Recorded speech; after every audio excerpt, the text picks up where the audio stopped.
नमस्कार, जय हिंद। तो कैसे हैं आप? आशा करते हैं आप अच्छे होंगे और आपकी ट्रेडिंग अच्छी चल रही होगी। दोस्तों, इसके पीछे वाले वीडियो में ऑप्शन का हमने ढेर सारी चीज़ों को सीख लिया है। अगर आपने वो वीडियो नहीं देखा है तो डिस्क्रिप्शन बॉक्स में प्लेलिस्ट का लिंक है, वहां से जरूर देख लीजिए।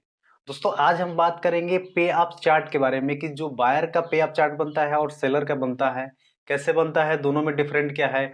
और लास्ट में हम ये भी बात करेंगे कि हमें बायर और सेलर दोनों में से किसकी थिंकिंग को लेकर मार्केट में आगे काम करना है। तो आइए स्टार्ट करते हैं। दोस्तों देखिए, मैं यहाँ पर लिख रहा हूँ पे ऑफ चार्ट। पे ऑफ चार्ट। दोस्तों, पे ऑफ चार्ट कैसे बनता है, अगर आप पहले इसको देखे होंगे तो फिर अच्छी बात है। नहीं तो मैं यहाँ बना के दिखाऊंगा कि जो बायर का पे ऑफ चार्ट होता है और सेलर का होता है कैसे बनता है इसके बारे में। जैसे मान के चलिए, पीछे हमने क्या किया ना, पहले हम बायर को देख लेते हैं और फिर सेलर को देखेंगे। दोस्तों, हमने पीछे आपको बताया था कि जैसे मान के चलिए कोई बायर है, कोई ये बायर है। दोस्तों, बायर है और बायर ने निफ्टी का, पीछे भी मैं एग्जांपल दिया था, निफ्टी का कोई इसने कॉल लिया था। कितने का लिया है? 22,000 का कॉल लिया है। अच्छा, 22,000 का ये कॉल मतलब ये सीई लिया है, ठीक ना। सीई का मतलब क्या है? कॉल है। तो ये क्या चाहता है? मार्केट यहाँ से ऊपर जाए, ठीक है, इस बात को ध्यान रखिएगा। और जब कॉल ये लिया है, मान के चलिए इसका कीमत कितना दिया? 50 रुपए दिया।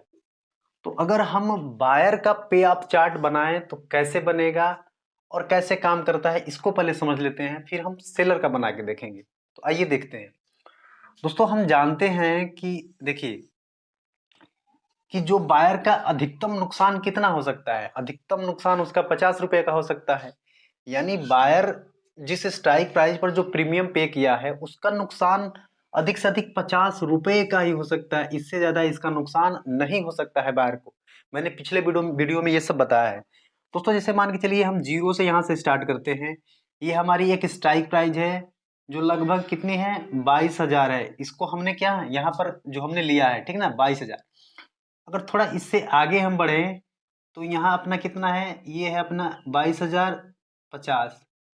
और दोस्तों, इससे अगर थोड़ा सा हम अगर देखें हम, तो बायर को कितने का नुकसान होता है, हो सकता है? तो हम मान लेते हैं कि इसका 50 रुपये से ज्यादा का नुकसान नहीं हो सकता है बायर का। दोस्तों, अब हम क्या करते हैं, देखिए पे ऑफ चार्ट कैसे बनता है। तो इसका 50 रुपये का नुकसान हो सकता है। अब मैं क्या करता हूँ कि एक चीज आपको दिखाने की कोशिश करता हूँ। जब कोई बायर 22,000 रुपये की स्ट्राइक प्राइस का कोई 50 रुपये का प्रीमियम पे करता है, तो उसे कितने का नुकसान हो सकता है? कितने का नुकसान हो सकता है? यानी उसके उसको टोटल 50 रुपये का नुकसान होगा। यानी मार्केट यहाँ से इधर आने लगा, अगर मार्केट इधर आने लगा तो इसको कितना नुकसान हो सकता है? इस 50 रुपये का इसका घटना स्टार्ट हो जाएगा। इसमें से 50 में से कटौती इसकी कम होने लगेगी। मतलब 50 रुपये का जो प्रीमियम पे किया होगा, एक टाइम ऐसा आएगा कि वो जीरो हो जाएगा। यानी कुल उसको 50 रुपये का ही नुकसान हो सकता है। दोस्तों, अगर 22,000 रुपये के स्ट्राइक प्राइस से अगर अगर प्राइस बढ़ने लगी तो इसका जो 50 रुपये का लॉस हो रहा था ना, अब लॉस उसका कम होने लगेगा। 40 रुपये का होगा, 30 रुपये का होगा, 10 रुपये का होगा। लॉस उसका कम होता जाएगा। और दोस्तों, एक पॉइंट यहाँ पर ऐसा आएगा, एक पॉइंट यहाँ पर ऐसा आएगा, यानी जो 22,050 का जो पॉइंट है, एक ऐसा पॉइंट इसको आएगा जहां पर इसको कोई लॉस और कोई प्रॉफिट नहीं होगा। जिसको हम कहते हैं, यहाँ पर मैं लिख दे रहा हूं, इसको कहते हैं break even. Break even point इसको कहते हैं, ब्रेक इवन। जहां पर इसका नो प्रॉफिट, नो प्रॉफिट और नो लॉस। यानी यहाँ इसका कोई लॉस नहीं होगा और कोई प्रॉफिट नहीं होगा। कब? जब प्राइस 22,000 से उठ के कितने पर चली जाए? 22,050 पर। और दोस्तों, 22,050 से मार्केट जैसे ही ऊपर जाएगा तो इसका प्रॉफिट होना स्टार्ट हो जाएगा। ठीक है। मार्केट जब 22,050 से ऊपर चलेगा तो जाके इसको प्रॉफिट होना स्टार्ट होगा। तो ये इसका पे अप चार्ट बनता है बायर का। आप देख रहे होंगे कि 22,000 का स्ट्राइक प्राइस पर इसने बाय किया, लेकिन 22,000 स्ट्राइक प्राइस से नीचे अगर मार्केट आने लगा तो इसका 50 रुपये का जो प्रीमियम पे किया था वो यहाँ पर 30, मतलब 30 का नुकसान होगा, 40 का नुकसान होगा। एक टाइम ऐसा आएगा कि वो जीरो हो जाएगा।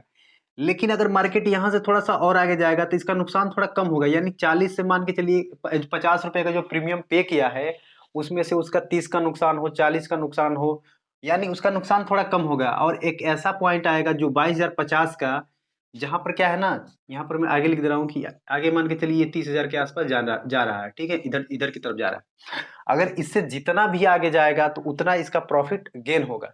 दोस्तों, आशा है ये बायर के रिस्पेक्ट में आपने ये चीज आपने समझ लिया होगा कि पे अप चार्ट कैसे काम करता है।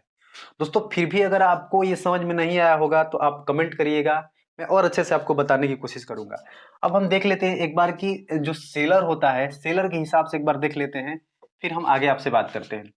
देखिए, अगर इसी सेम स्ट्राइक प्राइस पर कोई सेलर इसको बाय करता है, जब कोई सेलर बाय करता है, हाँ तो देखिए यहाँ पर मैं लिख दे रहा हूँ, यहाँ पर थोड़ा सा मुझे चेंज करना पड़ेगा यहाँ पर, हाँ ठीक है।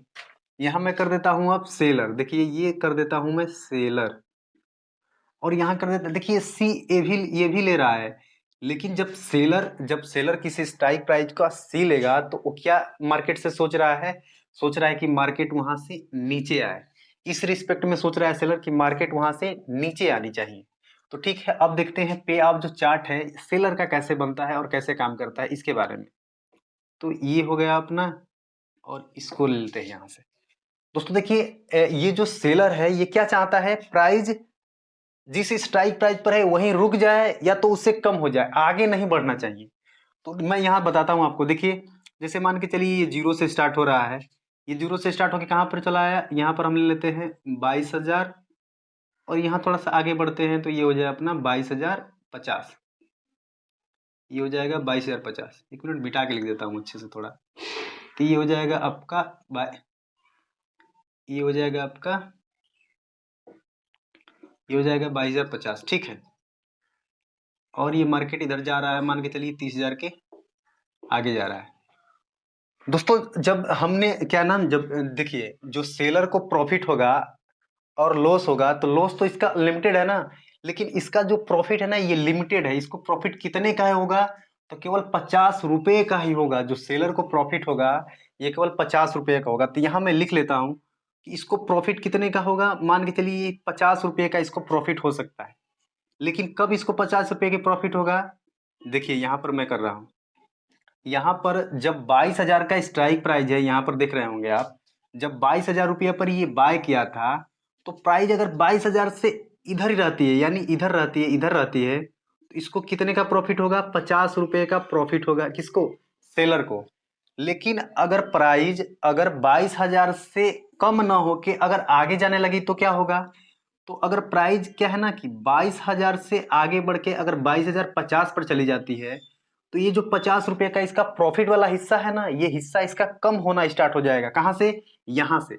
यहाँ से जो 50 रुपए का प्रॉफिट हो रहा था वो 40 का होगा, 30 का होगा, 20 का होगा, 10 का होगा।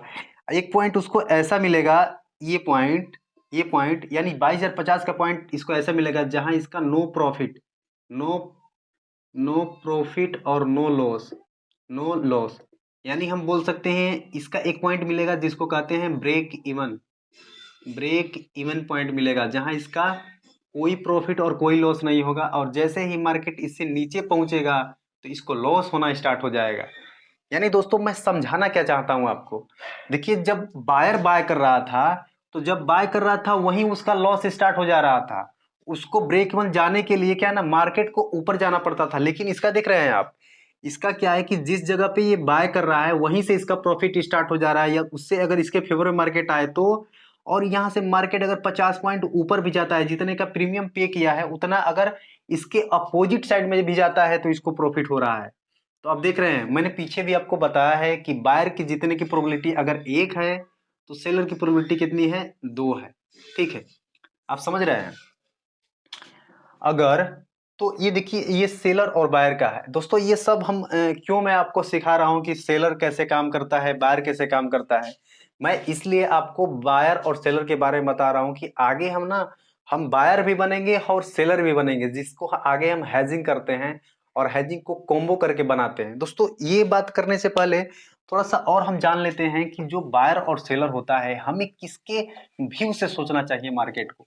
तो एक मैं छोटा सा एग्जांपल आपके सामने रखता हूं, आपको खुद समझ में आ जाएगा। देखिए अगर मैं कहूं कि एक बायर है, जैसे मान के चलिए हम ही है, हम क्या है, बायर है, कोई सेलर है, कोई सेलर है। अच्छा देखिए जैसे मान के चलिए हम कोई इंश्योरेंस कराते हैं, तो इंश्योरेंस कंपनी बड़ी है या हम जो खरीदने वाले हम बड़े हैं। सिंपल सी बात है, सेलर बड़ा होता है हमेशा। इंश्योरेंस कंपनियां है, एलआईसी कंपनी है, या जितने भी कोलगेट खरीदते हैं, कोलगेट कंपनी बड़ी है। हम पार्ले जी बिस्किट खरीदते हैं, पार्ले जी कंपनी बड़ी है। यानी कहने का मेरा मतलब ये है कि जो सेलर होता है ना, वो मार्केट में बड़ा होता है, क्योंकि इसका ज्यादा पैसा लगता है मार्केट में। इसका पैसा क्या है ना, ज्यादा लगा है मार्केट में। तो हमें क्या करना है ना कि सेलर के पर्सपेक्टिव से हमें मार्केट को देखना है, सेलर के व्यू से हमें मार्केट को देखना है। तो इसलिए ना हम जो सेलर जो मार्केट में काम करता है उसी हिसाब से हमें सोचना चाहिए। अगर मैं आपको कहूं कि अगर एक सेलर सोचता है कि ये 22,000 का कोई रेजिस्टेंस है, मार्केट इसको ब्रेक नहीं करेगा, यानी सेलर इसको सोच रहा है कि इसको ब्रेक नहीं करेगा, तो हम भी नहीं सोचेंगे कि इसको ये ब्रेक करेगा, हम भी सेलर के हिसाब से चलेंगे कि ये इसको ब्रेक नहीं करेगा। ठीक है। तो हमें क्या है ना कि हमें हमेशा बायर और सेलर के रिस्पेक्ट में ये सोचना चाहिए। दोस्तों, ये मतलब आगे हम क्या है ना कि हेजिंग के बारे में जब आपको बताएंगे, जिसमें हम बाय भी करेंगे और सेल करेंगे, यानी एक ही साथ हम क्या है ना कि बास्केट बनाएंगे और एक ही साथ हम बाय भी करेंगे और सेल करेंगे, जिसको हेजिंग बोला जाता है। तो इसको हम आगे कवर करेंगे। दोस्तों, ये वीडियो आपको कैसा लगा जरूर बताइएगा। एक अच्छा सा प्यारा सा कमेंट कर दीजिएगा, जिससे मैं आगे वीडियो बनाने के लिए मोटिवेट हो सकूं। धन्यवाद।